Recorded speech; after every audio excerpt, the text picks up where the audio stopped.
আসসালামু আলাইকুম, নার্গিস নূরস কুকিং নেস্টে আপনাদেরকে স্বাগতম। আজকে আরো একটি নতুন রেসিপি নিয়ে চলে আসলাম। আজকের রেসিপিটি হলো ডিমের কোরমা। এই ডিমের কোরমাটি অসম্ভব সুস্বাদু একটি খাবার। প্রায় সময় এটি রান্না করি আমি। তো চলুন আজকে এই সহজ এবং অসম্ভব সুন্দর ডিমের কোরমার রেসিপিটি আপনাদের সাথে শেয়ার করি। গরম তেলে পেঁয়াজ কুচি ভেজে নেব। পেঁয়াজ কুচিগুলোকে খুব বেশি ভাজতে হবে না, সামান্য হালকা সোনালী রঙের হয়ে গেলে আমাদের পেঁয়াজ কুচিটা মোটামুটি ভাজা হয়ে যাবে। তারপরে আমরা এতে বাকি উপকরণগুলো যোগ করা শুরু করব।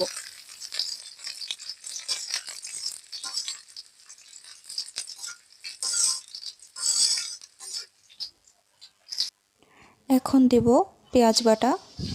পেঁয়াজ বাটা দেওয়ার পর পেঁয়াজ কুচি এবং পেঁয়াজ বাটা দুটোকেই ভালো মতো মিশিয়ে নিব। মিশিয়ে নেওয়া হয়ে গেলে দিয়ে দেব কাঁচামরিচ বাটা,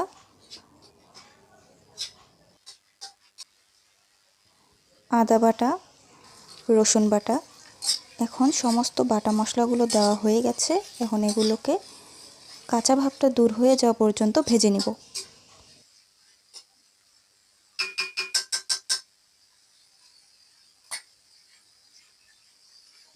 হলুদ গুঁড়া, স্বাদ মতন লবণ,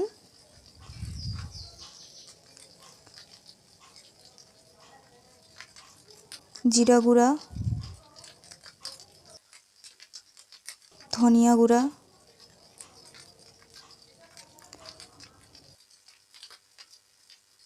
শুকনো মরিচ গুঁড়া। সমস্ত মশলা দেওয়া শেষ। এখন এই সব মশলাগুলোকে তেল ওঠা ওঠা ভাব হওয়া পর্যন্ত কষিয়ে নেব।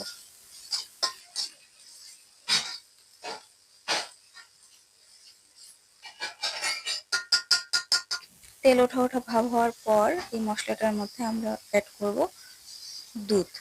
আমি গরুর দুধ নিয়েছি, আপনারা চাইলে পাউডার দুধও দিতে পারেন, বা দুধ না দিয়ে আপনারা চাইলে দইও দিতে পারেন, টক দইও দিতে পারেন। আপনাদের হাতের কাছে যা আছে আপনারা তাই দিতে পারেন। আমি লিকুইড দুধটাই দিয়ে দিয়েছি। এখন এটাকে কিছুক্ষণ কষিয়ে নেব, দুধ আর মশলাটা বলক ওঠা পর্যন্ত। বলক উঠে গেলে এই পর্যায়ে দিয়ে দেব আগে থেকে সিদ্ধ করে রাখা 4টি ডিম। ডিমগুলোকে ভালো করে সিদ্ধ করে নেওয়ার পর, খোসা ছাড়ানোর পর হালকা হালকা মাছ দিয়ে কেটে নিয়েছি যাতে মশলাগুলো ভিতরে ঢোকে। তারপর বেশিক্ষণ না, জাস্ট 5 মিনিট এভাবেই কষাতে থাকলেই হয়ে যাবে আমাদের সুন্দর সুস্বাদু ডিমের কোরমা। দেখতে যতটা লোভনীয়, খেতেও অসম্ভব স্বাদের হয়েছে। আপনারা অবশ্যই একবার ট্রাই করবেন।